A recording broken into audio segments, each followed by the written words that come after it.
পৰিহাৰ কৰি নিৰামিষ আহাৰ গ্ৰহণ কৰি আহিছে। আমি যোৰহাট মবন্ধাৰ পৰা তেজপুৰলৈ পদযাত্ৰা কৰিব আগবাঢ়িছোঁ। কি উদ্দেশ্য কি? উদ্দেশ্য আমাৰ মানে হৈছে যে সত্য যুগত ধ্যান, তেতা যুগত যজ্ঞ, দাপৰ যুগত পূজা, কলিত শৰীৰৰ কীৰ্তনৰ বিনাই আৱৰণ নাহিকে দূজা। কলি যুগত আমি ৰাম নামৰ বিনে গতি, বেলেগ ধৰ্মত নাই মানে গতি। ইয়াৰ বাবে আমি পদযাত্ৰালৈ ওলাই আহিছোঁ।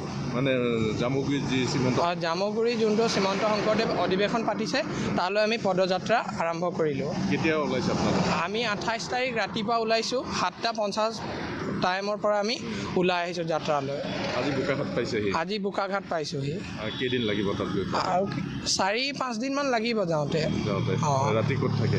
ৰাতি আমি এনেকৈ যিমান দূৰ মানে খোজকাঢ়িব পাৰোঁ সিমান দূৰলৈকে যাওঁ। তেতিয়া আৰু পিছত মানে এনেকৈ নামৰ ঘৰত বা এনেকৈ ক'ৰবাত পালে আমি অকণমান ৰেষ্ট লওঁ, মানে জিৰণি। কি ক'ব বৰ্তমান সময়ত যি যুৱ শৃংখলতা, সেই সম্পৰ্কত কি ক'ব? এনেকৈ আমাৰ এতিয়া ক্লাছ 9ৰ ল'ৰা বহুতো আছে। আমি অসমততো বহুত নামৰ মানুহ আছে। আমি বৰ্তমান ওলাই আহিছোঁ ভকতি মানে ভগৱানৰ প্ৰেমৰ বাবে।